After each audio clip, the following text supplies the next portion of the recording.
Saya nggak mau sampai ada pandangan kuliah di musik untuk jadi player wedding. Lulusan musik masih menjadi karyawan musik. Kalau mau jadi musisi itu kan nggak harus kuliah. Mau nggak mau kurikulum harus adaptif. Tidak bisa kita nunggu perubahan kurikulum 2 tahun lagi, nggak bisa. Kebutuhan masyarakat sudah lebih maju, tapi kurikulum majunya telat. Besok tuh harus ada perubahan. Oke, selamat datang Kang Jo. Ya. Ya, selamat datang di podcast kali ini dan BTW kita ada apa ya namanya tuh tagline baru sekarang. Oh, Ya, ya. dulu sempat 3 episode ke belakang belum. Jadi podcast ini teh adalah podcast one to take. Tagline-nya tuh adalah podcast yang gak elit tapi legit. Oke, mantap. Bagus. Jadi saya ucapkan selamat datang ke Kang Jo dan terima kasih sudah menyempatkan waktu, tenaga dan segala halnya gitu. Ya, terima kasih juga undangannya. Iya. Jadi buat teman-teman, Kang Jo ini adalah guru sekaligus pelatih, sekaligus pembimbing, sekaligus mentor dan banyak hal sebenarnya yang dari dulu sejak 2015 berarti ya Kang Jo. Kenal tuh 2015 semenjak saya masuk SMA gitu. Waduh. Kenal gitu dan ya banyak sekali gitu kehidupan dari mulai pelatih ekskulnya dulu tuh sampai ngajar musik. Ya. Iya. Nah, Kang Jo kan terkait Kang Jo teh memulai semua teh dari seni ya, khususnya seni musik. Nah, dari sekian banyak cabang ilmu teh, nah sih milih seni gitu. Oke. Kenapa pada akhirnya saya milih seni khususnya musik ya? Iya. Karena ini klise sih istilahnya, panggilan hati gitu. Gitu ya. Meskipun bahasanya klise, tapi bener setelah dipikir-pikir lagi sekarang ternyata itu panggilan hati gitu. Maksudnya panggilan hati itu gini, saya nyamannya di musik gitu. Kemudian visi saya adanya di musik ternyata gitu. Jadi melihat musik itu, mendengar musik itu, ataupun membaca musik itu bukan sekedar musik jadinya gitu, tapi sesuatu yang bisa dianalisis, hidup gitu, dan juga bisa jadi sesuatu yang lain. Iya, Itulah iya. alasannya kenapa saya di seni dan di musik. Nah, dari si perjalanan ini teh ada nggak sih hal-hal yang menginfluence itu? Kenapa pilihannya ke sini gitu, nggak ke hal lain? Karena saya pribadi pun kan sempat mengalaminya ke dunia yang kayak seperti ini teh susah gitu meyakinkan, apalagi meyakinkan si orang tua gitu atau kerabat-kerabat ya apa sih gitu masuk ke sini teh gitu. Ya, sejujurnya kalau untuk person ya yang masuk di dunia seni itu tuh, ini kalau dari pandangan saya pribadi ya, setelah saya melakukan reflektif terhadap diri sendiri, itu seperti nggak ada pilihan. Oh, no choice gitu ya di nama. Ya benar, jadi di depan saya ini ada musik loh gini, tinggal pilihannya ini mau dikerjain nggak gitu, karena nggak dia nggak hilang gitu. Ya. Nah gitu, jadi mau dikerjain atau mau terus menghantui gitu. Nah kalau saya dari sejak kecil, dari sejak SD itu sudah menentukan ya udah saya akan kerjain ini, musik ini akan saya kerjain gitu. Iya. Gitu ya. Dan akhirnya dari sini Ya gitu. dan akhirnya ya di sini ya, saya di sini dengan ya katakanlah mungkin tadi ya segala prestasi tentang musik gitu ya, baik dalam bidang pendidikannya ataupun pengkaryaannya gitu. Tapi bukan berarti menyuruh seseorang untuk tetap keras kepala di musik juga, enggak gitu.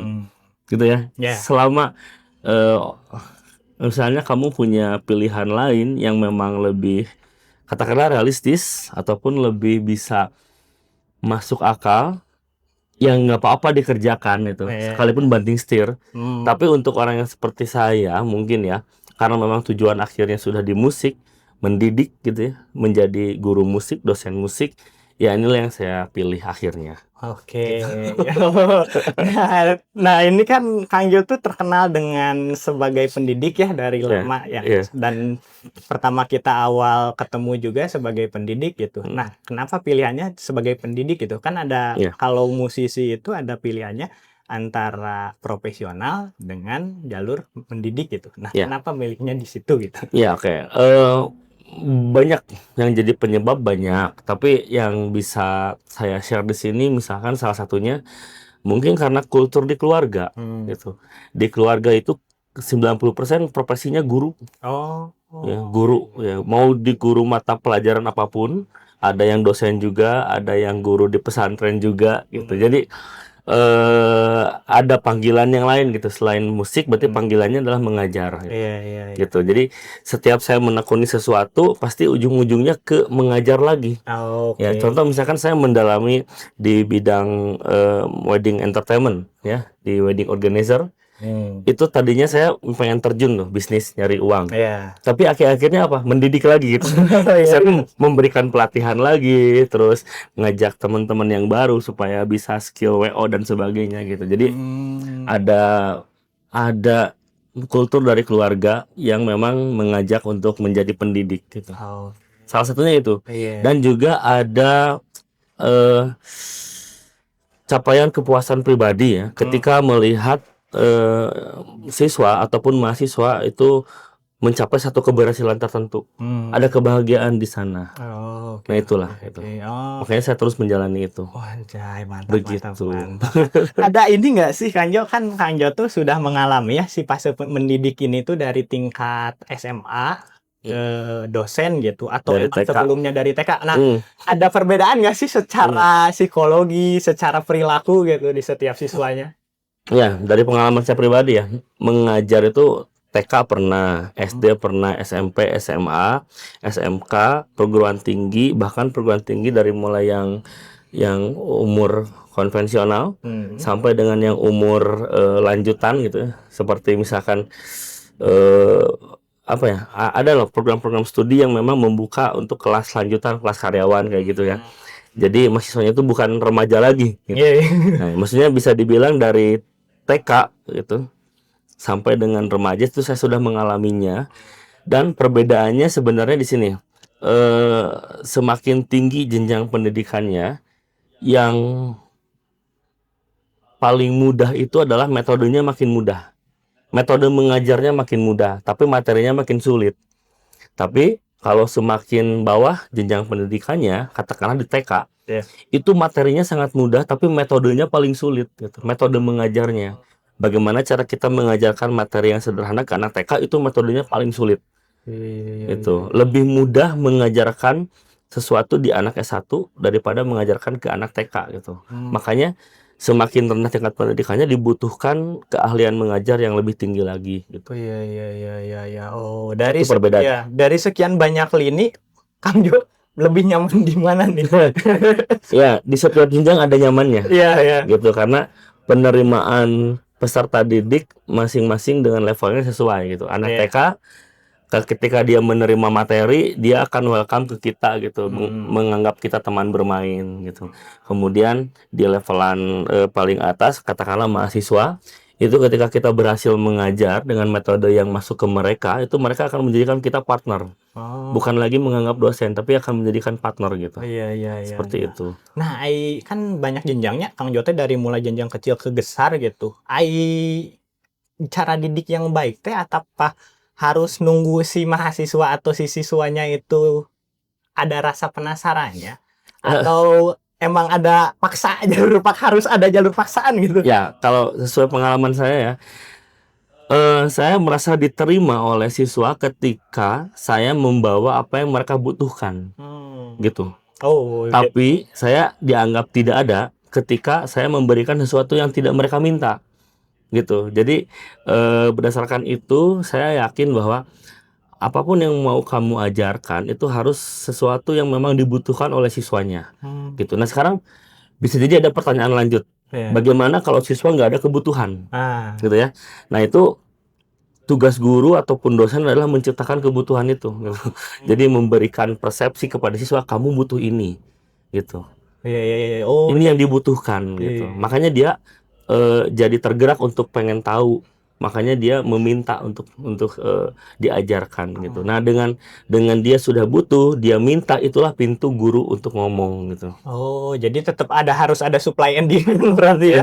Wajib. Nah, kalau tidak itu cuma jadi transaksi belajar mengajar yang tidak ada ruhnya. Iya. Nah, gitu. terkait kebutuhan tadi kan, nah biasanya kan guru teh udah ada modul ya sebelumnya. Nah, gimana Kang Jo terkait modul itu? Apakah si relevansinya teh relevan nggak sih dengan apa yang dibutuhkan dengan mahasiswa atau siswa-siswa sekarang gitu? Atau Ya, yang pernah Kang Jo ajar gitu? ya. Pada dasarnya kan modul ataupun bahan ajar ataupun katakanlah kita lihat yang lebih besar lagi ya, Iya. kurikulum. Kurikulum. Itu disiapkan untuk menjembatani peserta didik ke industri, Hmm. peserta didik ke masyarakat. Nah, makanya setiap saat kurikulum selalu diperbarui karena industrinya juga berubah, meningkat, Iya, iya. dan kondisi masyarakat juga meningkat, permintaan juga makin banyak ya. Katakanlah misalkan masyarakat pengen A, pengen B, oh bertambah jadi pengen A1, A2, A3. Nah, maka kurikulum wajib menyesuaikan. Nah, namun memang ada kalanya ketika kurikulum eh, di belakang kondisi nyata. Gitu. Iya. Jadi industri sudah lebih maju, kebutuhan masyarakat sudah lebih maju, tapi kurikulum majunya telat. Iya. Nah, ada kalanya seperti itu, gitu. Sehingga disinilah perlu apa namanya istilahnya ya, perlu dikaji ulang si kurikulum ini supaya setiap saat bahkan setiap hari kalau perlu, saya pikir ya setiap hari untuk disesuaikan gitu. Iya, iya. Misalkan di ini kan kita tanggal 20 berapa nih? Ya, sekarang 20 Juni. 22 22 Juni ya. Misalkan besok itu ada sesuatu gitu. Katakanlah Elon Musk meluncurkan apa gitu. Iya. Ya, dan itu akan berdampak kepada global gitu. Itu mau nggak mau kurikulum harus adaptif Iya. gitu. Tidak bisa kita nunggu perubahan kurikulum 2 tahun lagi, nggak bisa. Besok tuh harus ada perubahan di metode mengajar. Harusnya seperti itu gitu. Tapi memang ada kalanya tertinggal. Gitu. Iya, iya, iya. Karena ya saya pun merasakannya dari dulu mungkin ya selama jadi siswa, selama jadi mahasiswa bahwa beberapa matkul teh mungkin udah kadaluarsa gitu. Yap. Kalau di saya ada namanya kamar gelap Kang Jo dulu teh. Kita diajarkan dengan dasar-dasar kamar gelap, tapi setelah itu beres tuh ya kita nggak bisa terus gitu. Nah, terkait yang tadi adaptif sama terkait kurikulum ya, secara pengajar teh sah-sah nggak sih nggak ngikutin kurikulum atau modul tuh? Misalkan kita tuh yang tadi ya kebutuhan siswa tuh ini, tapi yang si modul dirancang tuh malah ini gitu. Nah, itu mengakalinya gimana? Ya, kurikulum kan dirancang oleh beberapa ahli sebenarnya kan, dan juga itu pemilihan ahlinya juga oleh tim juga gitu. Artinya bisa jadi mungkin ada kekurangan gitu, sehingga para pelaksana di lapangan mau guru ataupun dosen itu harus bisa memfilter lagi gitu, karena yang paling benar bahan ajarnya apa, kembali lagi yang tadi saya bilang di awal, ini dibutuhkan nggak oleh mahasiswa gitu. Gitu, ketika misalkan saya menerangkan tentang chord suspensi gitu ya, C mayor 7 itu apa dan bagaimana, ini memang ada di kurikulum, ada di bahan ajar gitu kan. Tapi lihat dulu maksudnya butuh nggak ini C mayor 7 gitu. Jangan-jangan di dunia ini udah nggak ada yang pakai chord C mayor 7 misalnya, gitu kan. Nah, ke sana harus tetap adaptif lagi sehingga tidak haram gitu untuk tidak sesuai dengan apa yang diperintahkan di kurikulum, tapi kita tetap harus mengacu kepada tujuan pendidikan nasional gitu, yang mencerdaskan kehidupan bangsa dan sebagainya. Gitu. Itu tetap harus kita junjung karena itu nilai dasar, capaian dasar manusia, seorang manusia gitu ya, maksudnya seorang manusia yang seutuhnya. Gitu maksudnya. Katakanlah di tujuan pendidikan nasional itu ya menjadi baik, menjadi apa itu yang kita kejar gitu. Teknisnya bisa kita sesuaikan di lapangan. Gitu. Nah, terkait ini nih isu di lapangan dan kebutuhan kan banyak mahasiswa ya seni teh ditanya teh gini di awal, di tengah atau di akhir pun masih sama. Tujuannya apa nanti buat lulus? Bingung apa ya? Nah, hal apa sih yang menyebabkan itu teh dari perspektif Kang Jo sebagai pengajar gitu? Ya, mungkin saya langsung meng-highlight di pendidikan tinggi ya, di perkuliahan ya. Saya perguruan tinggi. Ya, kan saya juga ngalamin jadi mahasiswa. Di tahun 2005 saya menjadi mahasiswa musik, kemudian sekarang juga menjadi mahasiswa musik lagi. Udah semester 1 gitu. Ya, S3 tapi ya gitu. Jadi kan terus merasakan kan apa sih yang dibutuhkan mahasiswa, terus kenapa katakanlah ada semacam gap gitu ya antara yang seharusnya dicapai dengan bagaimana mahasiswa di lapangan gitu.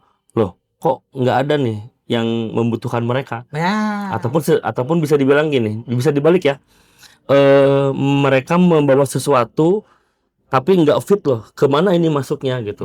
Bisa jadi kayak gitu. Ya. Tapi yang jadi sorotan sekarang adalah gini, mahasiswa di kampus memang belajar skill, belajar keterampilan, belajar teori, mengkaji sampai dia jadi ilmuwan musik kan gitu kan. Kalau di kampus kan ilmuwan musik istilahnya kan. Iya. Tapi kalau mau jadi musisi itu kan nggak harus kuliah juga gitu kan. Mau latihan di YouTube ataupun latihan sendiri itu bisa.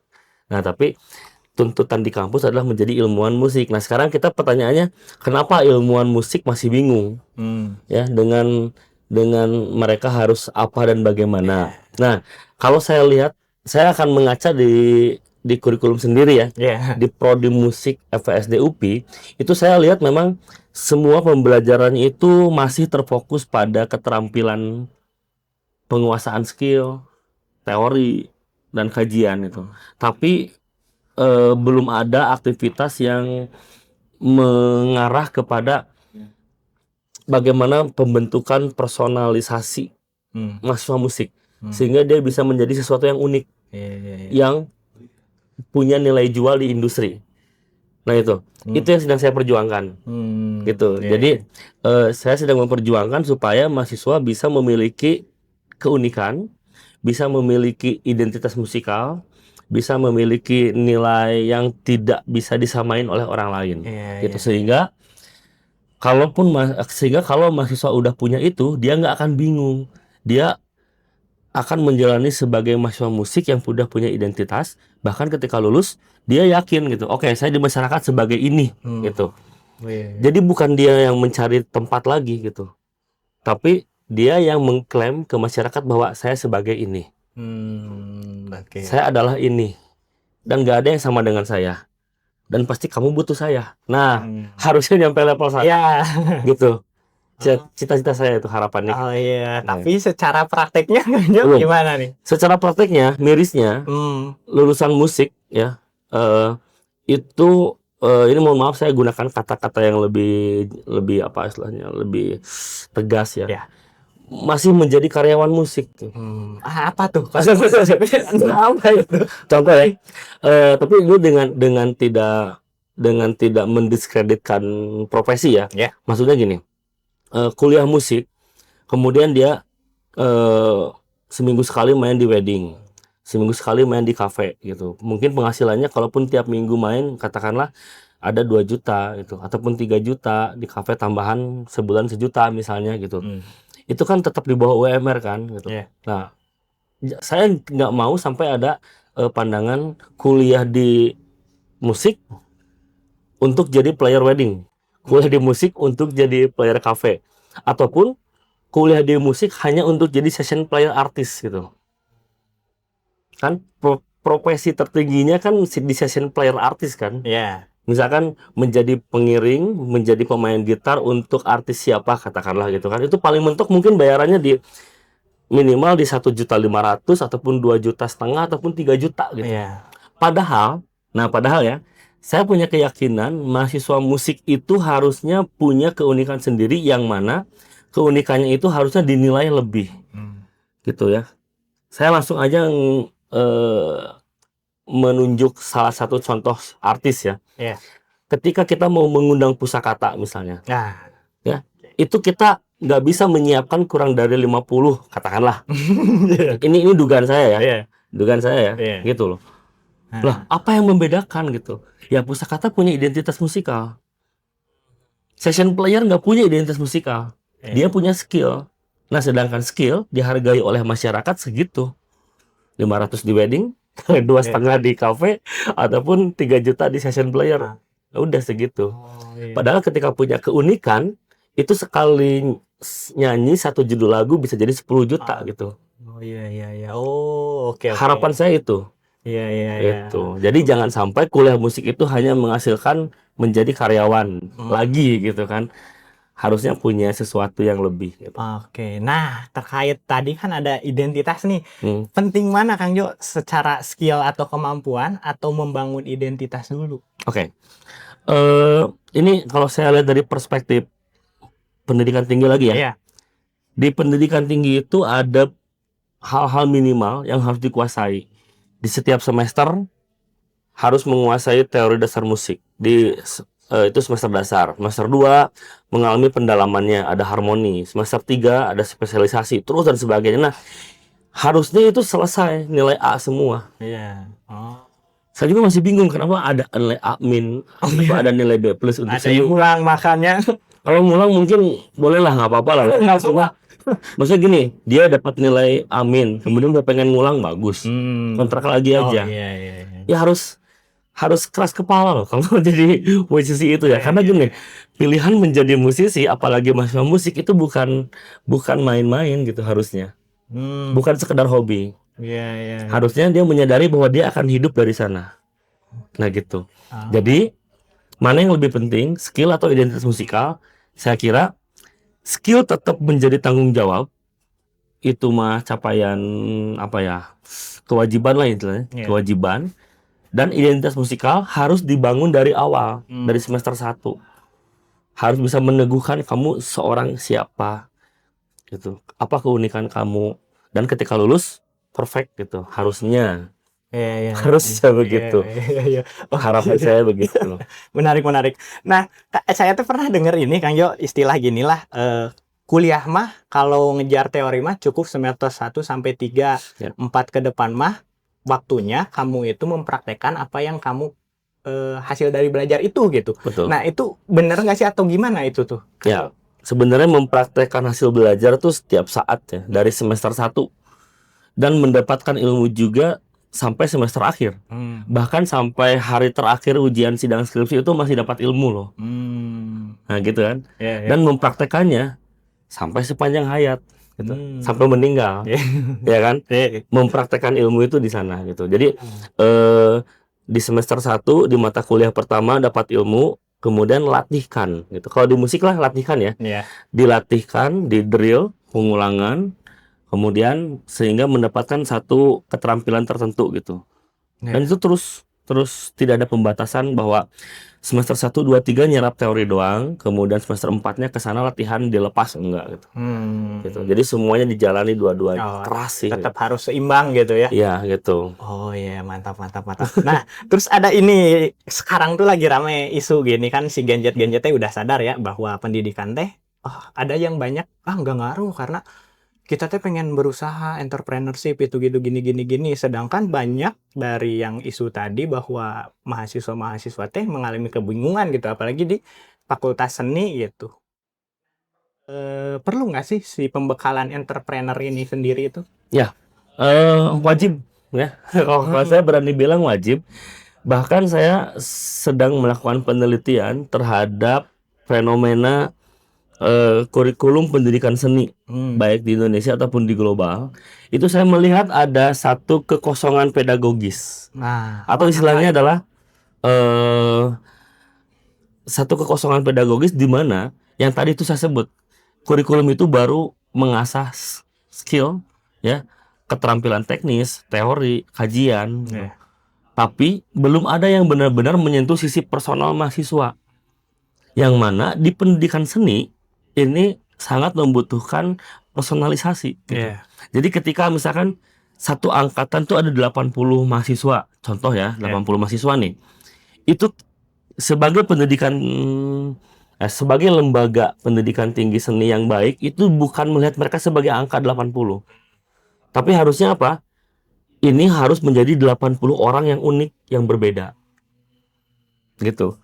Kurikulum sekarang itu baru sampai gini, 80 ini masuk, lalu mengerjakan perkuliahan, dapat nilai, lalu lulus 70 misalnya. Nah baru segitu. Maka angka 70 ini yang dibawa-bawa terus. 70 alumni, 70 apa gitu. Harusnya apa? Ini di breakdown menjadi satu yang berbeda. Gitu. Nah, berbeda gimana nih Kang Jo? Nilai yang berbeda itu tuh apakah berbeda secara kemampuan atau berbeda secara penampilan atau ada hal lain? Identitas musikal. Sekali lagi itu. Jadi setiap mahasiswa musik saya pikir wajib memiliki identitas musikal yang berbeda dengan orang lain. Kita contoh ambil ekstrim ya. Panji Sakti tahu? Panji, oh ya, Ya. Biok tahu? ya, Bio. Oke. Itu sangat ekstrim beda ya. Maksudnya sangat ekstrim bedanya itu mungkin di gaya musik ya. Tapi ketika kita membicarakan Panji Sakti itu siapa? Dia adalah singer-songwriter yang selalu berangkat dari puisi. Gitu. Puisi di tangan dia menjadi lagu yang sangat bermakna. Kemudian ketika kita membaca Biok, kemudian mengartikan Biok itu siapa dan apa, maka Biok adalah singer-songwriter yang juga konsen di pengemasan visualnya, video klipnya selalu terkonsep dengan baik, bahkan memberikan sesuatu yang segar untuk kita, dan pengolahan musiknya yang eksperimental. Itu kan kita bisa nge-spot mana Panji Sakti, mana Biok, mana Kusakata, mana Agnes Mo, gitu. Mereka nggak sama loh. Oh iya. Ya kan? Tapi semuanya penyanyi. Semuanya singer-songwriter. Iya. Oh, kalau di mahasiswa berarti bisa mahasiswa A, punya apa, mahasiswa B bisa dibedakan gitu. Tepatnya itu. Harus menciptakan keunikan sendiri gitu. Iya. Itulah tantangan dunia kreatif, bro. Jadi dunia kreatif itu enggak semata-mata kita masuk kuliah seni lalu dikatakan orang kreatif, enggak. Gitu. Tapi kita masuk kuliah seni, kita masuk musik, lalu kita nggak bikin apa-apa, kita nggak bikin keunikan, ya kita, mohon maaf, saya bilang itu nggak kreatif gitu. Tapi kita bisa mencapai level kreatif ketika kita dapat posisi kita uniknya di mana, kita bedanya di mana, apa yang kita bisa tapi orang lain nggak ada yang bisa gitu. Iya. Gitu. Atau gini ya, saya menggiring menjadi seperti ini. Apakah sosok seperti Biok sebelumnya wajib ada di industri? Kan tidak wajib. Tapi Biok menciptakan sendiri sosoknya gitu. Sehingga menjadi ada, sehingga industri menjadi butuh Biok gitu. Begitu. Ya, seharusnya. Nah, terkait tadi ada berarti harus punya unique selling point setiap personalnya gitu. Nah, semisal mahasiswa itu udah ada next step-nya apa gitu. Ini tuh dari ini kan salah satu jalur entrepreneurship begitu ya. Ya gitu. Dan saya pun pernah dengar ya Kak, di UPI juga udah ada gitu bisnis apa ya namanya tuh? Mata kuliah. Ya, mata kuliah yang fokus terhadap kewirausahaan. Itu namanya berbeda-beda. Ada yang namanya entrepreneur musik kalau di prodi pendidikan seni musik, dan ada namanya bisnis musik kalau di prodi musik. Iya. Nah, ini tuh matkul yang baru apa udah lama ada gitu? Sebenarnya udah lama ada. Gitu. Sebenarnya udah lama. Dan amanat dari kurikulum juga sebenarnya sudah jelas gitu kan. Supaya mahasiswa bisa melakukan aktivitas promosi, penjualan, kemudian branding dirinya sendiri gitu, branding keahlian, dan bisa masuk ke dunia industri yang menghasilkan income uang, langsung aja gitu, uang, benar-benar menghasilkan uang harusnya gitu. Nah, tapi memang masih diarahkan ke hal-hal yang konvensional. Contoh, bagaimana membuka tempat les musik, bagaimana memberikan jasa privat, bagaimana menjual jasa musik entertainment gitu. Saya bilang sekali lagi, belum ada aktivitas untuk bisa merangsang mahasiswa secara personal menjadikan dirinya unik gitu. Butuh keberanian memang. Iya. Nah, kan berarti kebanyakan mahasiswa teh mungkinnya masih ada karir stagnan barunya dengan adanya kasus atau isu-isu seperti ini teh. Kenapa si matkulnya teh udah lama tapi hanya sedikit orang yang bisa dihitung jari lah setiap angkatan teh yang berhasil teh. Iya. Itu balik lagi, berarti kan itu evaluasi untuk kami.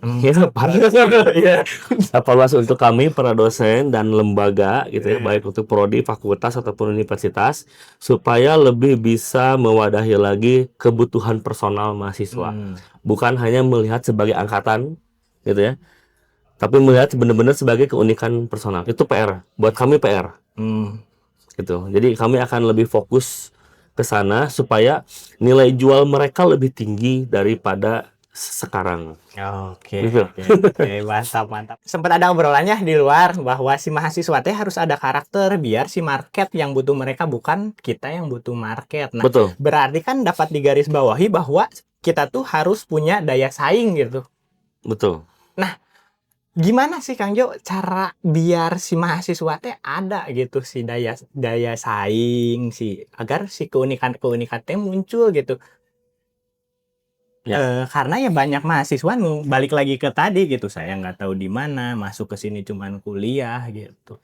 Apakah si dosen teh dapat menjadi salah satu jalan yang bisa menggiring mereka untuk menuju sana, atau itu balik lagi ke lingkungan atau dirinya kita gitu sebagai mahasiswa? Ya. Tadi sempat saya bahas sedikit bahwa itulah tantangan di dunia kreatif. Hmm, Nah, gitu ya. ya, Maka menjadi kreatif itu bukan satu pilihan yang simpel, tapi justru menantang ya, dan juga sekaligus kita dipaksa untuk terus menggali apa keunikan kita masing-masing. ya, Baru dikatakan kreatif, gitu. Nah, jadi eh saya ingin meluruskan dulu ya, gini. Industri kreatif itu sering dianggap sebagai hanya hiburan semata gitu. Sehingga dampaknya menjadi sesuatu yang katakanlah ringan gitu. Dalam tanda kutip ya, ringan, hiburan gitu kan. Padahal ketika kita gali tadi ya makna kreatif, terus apa kriteria kreatif itu kan bisa sampai menghasilkan posisi unik seseorang gitu. Itu memang hasil kajian reflektif dari tiap orang sebenarnya gitu. Jadi 90% bisa dikatakan hasil usaha orang tersebut untuk menjadikan dia kreatif. Nah, permasalahannya gini, apakah dengan menjadi mahasiswa musik itu menjadi kreatif? Belum tentu, gitu kan? Menjadi mahasiswa musik itu dia belum dituntut kreatif, tapi dia dituntut untuk menguasai keilmuan musik. Nah, sekarang saya menawarkan ya, atau istilahnya ingin melakukan pembaruan paradigma mungkin ya, untuk di pendidikan tinggi musik gitu. Jadi tidak hanya sebatas pada penguasaan keterampilan skill saja gitu, tapi dosen, kurikulumnya, prodinya, fakultasnya, kampusnya harus bisa memfasilitasi itu. Harus bisa menjadi wadah supaya mahasiswa bisa menemukan keunikannya masing-masing. Ingat loh, masing-masing per orang, personalisasi gitu. Maka harus dilakukan berbagai cara, apapun itu. Oke. Harus dilakukan berbagai cara gitu. Termasuk ya mungkin kalau nanti ya menyangkut dengan penelitian saya pribadi itu ada gitu. Jadi memang saya sedang melakukan penelitian supaya bagaimana caranya mahasiswa bisa difasilitasi secara personal. Ya. Gitu. Bukan sebagai angkatan, bukan sebagai spesialisasi, tapi sebagai personal. Oke, ya seperti apa itu Kang Jo maksudnya dari fasilitas secara personal itu tuh? Ya, misalnya gini, di dalam mata kuliah conducting misalnya, ya conducting itu kan menjadi pimpinan ensemble gitu. Itu kan memang secara praktis mahasiswa harus bisa memimpin sebuah ensemble, harus bisa menunjukkan kepemimpinannya, memahami semua materi musikalnya, dan juga ada hal-hal di luar musik yang dia pelajari itu ya tadi ya teori kepemimpinan, pengelolaan kelas atau pengelolaan orang-orang gitu ya. Nah, tapi kan itu kemampuan dasar, ya, tuntutan dari mata kuliahnya, tuntutan dari materinya gitu. Nah, sedangkan bagaimana caranya kita memfasilitasi keunikan? Nah, kita lihat masing-masing mahasiswa. Contoh, mahasiswa A dia punya sumber daya ensemble angklung di rumahnya karena keluarganya punya sanggar angklung. Ya maka silakan dia mempraktekkan ilmu conductingnya di sanggarnya dia. Dia memimpin ensemble angklung. Kemudian ada mahasiswa yang punya privilege, dia sudah mengajar paduan suara di sekolah mana gitu kan ya. Disilahkan dia mengajar conducting di sana. Melakukan praktek conducting maksud di sana gitu. Ada juga mahasiswa yang sudah punya grup musik kontemporer katakanlah ya, beranggotakan 5 sampai 10 orang. Ya pimpin itu gitu. sesuai dengan kapasitasnya masing-masing, kelebihannya masing-masing. Bahkan sampai gini, ada mahasiswa dengan minat studinya musik teknologi, dia menguasai algoritma, coding, komputasi dan sebagainya. Iya. Silahkan dia bisa membuat semacam AI yang bisa mendeteksi gerakan tangan konduktor. Begitu. Ya. Ya, jadi outputnya selalu keluar dari pintu mereka masing-masing. Oke. Oh, oke. Contohnya. Ya. Berarti dengan pernyataan tadi, si pengajar teh perlu gitu untuk mendeteksi setiap mahasiswa teh, oh dia teh punya kelebihan apa gitu, nggak menyeratakan, Betul. menyamaratakan gitu. Iya, itulah wajibnya. Iya. Gitu. Nah, tapi yang realitanya banyak oknum-oknum, misalnya kita sebut oknum lah atau apa ya, pengajar-pengajar yang kita mah ngajar doang lah di kampus mah gini gitu, Ya. baik kayak kumaha, jadinya teh yang merata, padahal banyak orang-orang yang memiliki potensi gitu. Nah itu gimana Kang Jo? Secara perspektif Kang Jo dalam menanggapi hal tersebut? Itu mah harus pelatihan dosen lagi ya. Oh. Ya maksudnya harus ada penyamaan persepsi ya, Iya. gitu. Harus ada penyamaan persepsi minimal di tingkat prodi, gitu. Jadi ketua prodi di sini bisa bertindak sebagai apa istilahnya, evaluator bagi kinerja dosen yang memang tadi ya belum memfasilitasi personalisasi mahasiswa musik, gitu. Harus ada memang. Dan juga ya sekali lagi ini yang sedang saya perjuangkan di dalam sebuah penelitian itu. Semoga ini bisa menghasilkan satu sistem ataupun satu kebaruan yang bisa mengisi kekosongan pedagogik tadi. Gitu. Iya. Nah, tadi kan udah dibahas ya Bang, terkait pendidikan, entrepreneur dan lain sebagainya. Tapi secara realitanya si semua modul pembelajaran atau mata kuliah yang kita pelajari selama 8 semester atau 9 semester ini itu benar bisa diterapkan di kehidupan nyata nggak sih? Bisa membuat si mahasiswa ini teh bertahan sebagai manusia nggak sih dan berkembang gitu? Oke. Sebuah tantangan gitu. Iya. Dan itu juga yang harus dijawab oleh semua kampus, oleh setiap prodi di Indonesia dalam bidang apapun sebenarnya ya, tidak hanya dalam bidang seni ataupun musik gitu. Karena ketika sebuah prodi sudah bisa memiliki rumusan itu, maka prodi itu akan membludak. Gitu kan? Karena prodi itu bisa memfasilitasi mahasiswa bertahan hidup. Gitu. Itu sudah jadi satu prestasi yang sangat luar biasa gitu. Nah, maka ini masih jadi PR semua prodi gitu. Karena kan kondisinya sekarang setiap prodi untuk meningkatkan kualitas itu kejaran mereka akreditasi. Nah itu akreditasi secara data mah itu masih sistem yang masih bisa diakali gitu. Iya, saya nggak tahu ya. Mungkin dalam prakteknya. Ini perspektif saya pribadi ya, karena sebagai rakyat umum lah gitu ya. Oke, ya gitulah. Jadi ya mungkin miris ketika peningkatan kualitas prodi itu sebatas memenuhi angka akreditasi. Itu buat saya miris itu.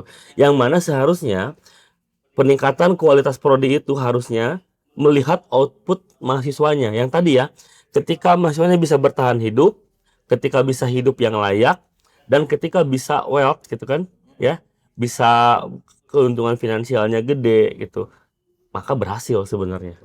Nah, itu PR untuk semua prodi, PR termasuk di kami juga di prodi musik PR gitu. Bagaimana caranya membuat mahasiswa sekali manggung itu tidak 500.000 lagi, tidak 250.000 lagi, bahkan tidak 2 juta lagi. Kalau bisa sekali manggung mereka 5 juta, 10 juta, 20 juta, sampai 100 juta gitu. Tegasnya seperti itulah. Nah gitu, tegasnya gitu. Ataupun bikin karya ya. Bikin karya gitu. Yang tadinya dia jago bikin partitur, transkrip, ataupun songwriting, ataupun aransemen. Yang tadinya dia menerima aja dibayar 200.000, 500.000 gitu. Harusnya dia punya keunikan sampai tulisan dia itu bisa dibayar minimal satu lembar itu 60 juta misalnya. Harusnya gitu. Iya. Nah, tapi kan banyak mahasiswa yang nggak tahu itu kan hal-hal seperti itu. Saya mah bikin dari resep atau pilihan lain lagi gitu. Ya. Nah, cara mengakali nanti kumaha peran pendidikan ini? Yang tadi di awal ya, tugas guru, tugas dosen adalah menciptakan kebutuhan di dalam pikiran mahasiswa. Gitu. Bisa jadi memang mahasiswa belum nyampe ke taraf saya harus unik, gitu. belum nyampe kepada kesadaran itu karena melihat sebelumnya. Ini sudah jadi sistemik ya. Maksudnya ngelihat seniornya kayak gitu ya udah saya juga harus gitu kan. Ya. Ngelihat seniornya main di kafe ya udah saya juga main di kafe gitu. Nah, nggak gitu. Dosen harus bisa memberikan wawasan yang sangat luas, memberikan wawasan yang sangat dalam kepada mahasiswa supaya mahasiswa bisa muncul kesadaran itu. Jadi yang pertama adalah meningkatkan personal awareness Ya. gitu. Kesadaran terhadap diri sendiri, dia butuh apa, dia harus punya apa, keunikan dia apa, itu yang diperjuangkan. Begitu. Oh, oke. Mantap. Wah, sangat menarik sekali ya, Dan teman-teman. ini yang bisa membedakan dosen dengan YouTube nantinya. Iya. Oh, itu kan. Kalau sekedar course doang, course kayak lesson pendek itu di YouTube selesai. Iya. Dari mulai pelajaran termudah sampai pelajaran tersulit ada semua di YouTube dan gratis gitu. Nah, maka apa keuntungan masuk kampus musik gitu? Ya tadi gitu. Harus bisa diasah pola pikirnya, nalarnya, kemampuan akademisnya, hingga kemampuan refleksi diri sendiri gitu. Meningkatkan personal awareness hingga memunculkan identitas musikal. Itulah yang dia jual nantinya. Gitu. Oke. Wah, menarik sekali. Tadi banyak sekali pandangan yang bisa kita dapat ya Amin. terkait si pendidikan ini teh. Tapi kita bakal melaju dikit mungkin Kang Jo dari pendidikan ini, berarti kan next goal-nya itu ke karir. Nah, saya lihat pun dan sering ngobrol ya dari dulu udah hampir 10 tahun kita kenal tuh Kang Jo tuh sudah melalui banyak step by step gitu si karir nanti, dari mulai penata panggung, penata musik di teater, penata musik bahkan di film gitu. Nah, itu tuh gimana sih, kenapa bisa gitu, dan orang-orang tuh sekarang tuh malah jarang gitu yang ke sana. Ya sedikit orang lah yang saya tahu gitu. Iya. Ini mungkin mungkin bisa berbagilah jalurnya dari mana, karena secara mahasiswa kan banyak orang-orang yang masih kita tuh bingung di mana gitu, mulainya tuh dari mana gitu. Ya, mungkin ini jadinya refleksi ke diri sendiri lagi ya. Nah, gitu. Jadi sesuai dengan yang tadi saya sampaikan bahwa saya tuh core-nya di pendidikan gitu. Jadi passionnya di sana, mengajar musik ya, mengajar seni dan di pendidikan seni musik gitu. Jadi adapun ketika saya berkarir sebagai musisinya, nah gitu ya. Itu memang mencurahkan sisi kesenimanan saya. Gitu. Ketika saya membuat sebuah lagu, itu mencurahkan isi hati saya, kemudian sekaligus juga ada orderan sebenarnya, gitu kan. Jadi bikin lagu lah, gitu kan. Kemudian ketika saya bikin musik untuk teater, di satu sisi saya menganggapnya sebagai pembelajaran. Saya butuh musik saya dipakai. Saya butuh musik saya didengarkan dengan bantuan visual. Saya butuh musik saya dikuatkan oleh peristiwa. Maka saya memilih media teater, memilih media film, gitu. Jadi sebenarnya balik lagi ke itu perwujudan eksistensi saya, idealisme sebagai senimannya, gitu. Dan alhamdulillah itu mengantarkan saya dan menjadi portofolio untuk menjadi seorang pengajar musik, gitu. Pada akhirnya ke sana. Iya. Berarti sih ada peran networking dari si karir-karir ini. Tentu. Iya, gitu. Jadi ya ini mungkin sedikit tips ya di industri seni, khususnya di industri musik. Gitu. Ketika kamu punya satu keahlian, maka pertajam itu, terus pertajam sampai benar-benar expert dan mentok. Dan sampai tidak ada orang yang bisa menyaingi gitu. Barulah di sana kamu punya nilai jual, nilai tawar yang tinggi gitu. Ketika kemampuan kamu masih ada yang menyamai, ya maka ya mohon maaf, ini masih kemampuan karyawan gitu. Masih kemampuan ya katakanlah session player gitu. Yang bisa diganti setiap saat gitu. Apalagi sekarang udah rame robot ya Kang Jo. Nah, apalagi dengan AI. Gitu ya. Dengan kemunculannya Suno AI itu kita sudah nggak bisa lagi bikin musik yang biasa aja gitu.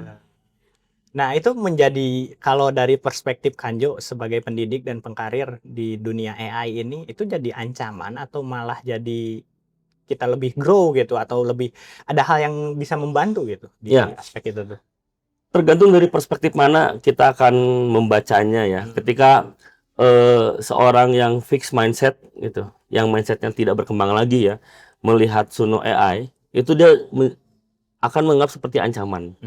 Gitu. Wah, ini ada AI yang bisa bikin musik, udah dong kita jadi nggak ada kerjaan gitu kan. Iya. Itulah. Tapi buat orang yang grow mindset itu dia masih bisa berkembang, bisa mengadaptasi itu, bahkan bisa memanfaatkan itu gitu. Harusnya ini menjadi sebuah peluang gitu, bukan ancaman tapi peluang untuk menjadikan pekerjaan kita lebih cepat, referensinya lebih luas gitu. Yang tadinya misalkan contoh kita perlu beat untuk bisa membuat sebuah lagu, ngerancang beat satu-satu kan, tulis. Tapi dengan Suno bisa jadi dulu beatnya gitu misalnya. Beatnya udah ada, lalu kita membangun kerangkanya gitu. Dan kita nggak harus selalu ngambil produk mentahan dari Suno kemudian diklaim jadi milik kita, nggak harus dong. Itu kan moralnya jadi nggak ada kan gitu. Tapi kita bisa menjadikan itu referensi gitu. Ataupun bisa menjadikan itu oke, kita butuh beat dasar, lalu kayak gini beatnya, oke, kita bikin beat lagi yang baru gitu. Yang lebih baik dari itu harusnya. Ataupun membantu klien. Contoh, ketika ada seorang klien butuh lagu, dia bilang ke songwriter, kan biasanya gini, saya pengen lagu yang kayak gini. Ngirim contoh lagu yang udah ada kan. Nah dengan Suno enggak, itu si klien pakai dulu Suno, silahkan masukin dulu liriknya, ya kan. Terus ketik dulu promptnya seperti apa, lalu bilang ke songwriter, ini saya udah bikin lagu pakai Suno. Nah, tantangannya apa untuk songwriter? Harus bisa bikin lagu lebih bagus dari Suno. Itu mau nggak mau gitu. Iya. Oh, jadi balik lagi ke emang keunikan dan kemampuan dasar si orang-orangnya itu. Nah, ini FYI juga buat teman-teman, Kang Jo ini teh udah malang melintang lah dari karir nasional sampai internasional gitu ya, yang saya tahu. Sampai ke Jepang, kemana kemarin Toronto. Nah, yang paling saya nyentrik dan tertarik gitu, ada film namanya Cakrabuana. Kang Jo tuh sebagai komposer di sana yang memang si film nanti full ya itu tuh musik gitu, kayak apa jadinya, drama musikal ya? Film musikal Sunda. Iya, film musikal Sunda, dan unik gitu selama film panjang itu hampir 1 jam lebih berarti ya durasi, itu full musik gitu, dan mungkin itu jadi salah satu keunikan. Nah, gimana sih menggali cara kreatif itu Kang Jo sampai bisa ke level sana gitu dan mendapatkan beberapa perhatian dari festival-festival film internasional gitu sampai mendapatkan best music composing gitu kan di Toro. Di mana ya Kang Jo? Ya di mana-mana. Ya, banyak kesemuanya teman-teman. Kalau yang nggak salah itu di Toronto, di Italia, sama di beberapa festival internasional maupun interlokal gitu. Itu gimana Kang Jo sampai bisa ke level sana? Ya, kalau saya menjawab sebagai seorang seniman ya nggak gimana-gimana, bikin aja gitu. Iya. Ya kan, ya kompos aja, ya bikin musik aja gitu, sesuai dengan teks ya, sesuai dengan naskah peristiwa, lalu kita menggali secara kreatif, lalu sesuaikan dengan orderan, sesuaikan dengan visual, sesuaikan dengan semuanya gitu, supaya menjadi fit gitu. Nah, tapi kalau dalam perspektif pendidikan, tentu saja banyak yang dilewati sebelum mencapai ke sana, gitu. Kan saya dipercaya sebagai komposer juga nggak tiba-tiba, gitu. Tapi dari banyak rekomendasi. Nah, rekomendasi ini dari mana, gitu? Itu juga tidak tiba-tiba, tapi melihat track record. Nah, track record ini juga dari mana? Nggak tiba-tiba, tapi melihat faktanya. Saya keseharian ngapain, gitu. Oh, ternyata secara tidak langsung sudah belasan tahun saya menjalani hidup sebagai seorang komposer gitu. Dan sudah bertahun-tahun saya menjalani hidup sebagai seorang komposer teater misalnya. Nah, dari track record itulah maka menjadi rekomendasi. Dari rekomendasi itulah maka menjadi keputusan manajemen untuk memilih saya menjadi seorang komposer di sana gitu. Dan ketika bergabung juga tidak langsung di ACC, itu saya dites lagi gitu. Dites lagi, bikin musik langsung seketika dan dilatihkan, bisa nggak gitu. Oh, ternyata ya dijawablah tantangan itu, akhirnya bisa gitu. Seperti itu. Jadi memang proses kreatif itu tidak langsung ya, bukan sebuah rumus yang 1 tambah 1 sama dengan 2, bukan. Tapi sebuah proses perjalanan panjang yang harus dihayati. Dihayati itu dihidupi, dilakukan sepenuh hati, dan dikerjakan juga dengan maksimal gitu. Iya. Begitu. Oke. Nah, kan si karyanya ada prosesnya, Ya. tapi banyak seniman teh mudah gitu lah. Ya. Mudah atau kita bisa bilang ya disebut pemalas ya. Ya gitu, nunggu momen katanya atau nunggu apa. Nah, Kang Jo kan sempat juga jadi penggiat juga gitu sebelum jadi pendidik itu. Dan saya tahu dari karya-karya sebelumnya yang memang mendidik saya pun sampai bisa jadi sekarang itu mungkin salah satu juga dari didikan Kang Jo gitu. Gimana Kang Jo ada buat melalui si proses malas atau mudanya teh atau wajar nggak sih buat si seniman teh? Ya, sebenarnya saya agak strict ya kalau untuk Iya. hal ini gitu. Jadi oke, kita konteksnya balik lagi ke pendidikan tinggi ya. Ya. Untuk mahasiswa musik yang dulu waktu seleksi masuknya itu memilih prodi musik ataupun prodi pendidikan musik ataupun dimanapun gitu ya, Iya. mau di UPI, di Unpas, di ISBI gitu kan, itu coba tanya lagi gitu ke hatinya gitu. Apakah kamu akan menjalaninya atau cuma hobi doang gitu. Saran saya kalau hobi doang mending jangan. Nah, kenapa? Nggak bisa setengah-setengah di seni itu ternyata. Oh, Ya. oke. Oke, saya mewakili musik aja lah ya. Nggak bisa setengah-setengah di musik itu. Kalau setengah-setengah itu kamu nggak akan jadi apa-apa. Gitu. Ataupun ketika nanggung udah masuk, kemudian menyadari, oh bukan di sini, ya udah langsung pindah aja. Gitu. Oh, oke. Saya lebih merekomendasikan seperti itu. Karena menjalani perkuliahan musik, tapi dengan terpaksa, ataupun dengan sesuatu yang masih mengganjal, itu sulit. Gitu. Sulit. Oh, iya, Gitu. iya. Dan bahkan fenomenanya seperti ini. Fenomenanya lebih banyak orang luar yang masuk ke musik pada akhirnya. Contoh, dari olahraga, dari bahasa Perancis, dari bahasa Indonesia, Sasi, dari teknik, itu pindah ke musik di semester 3 itu gitu. Atau di tahun setelah 2 tahun ya baru dibolehkan pindah kalau di UPI itu. Yeah. Pindah ke musik karena dia baru menyadari bahwa jiwanya di musik gitu.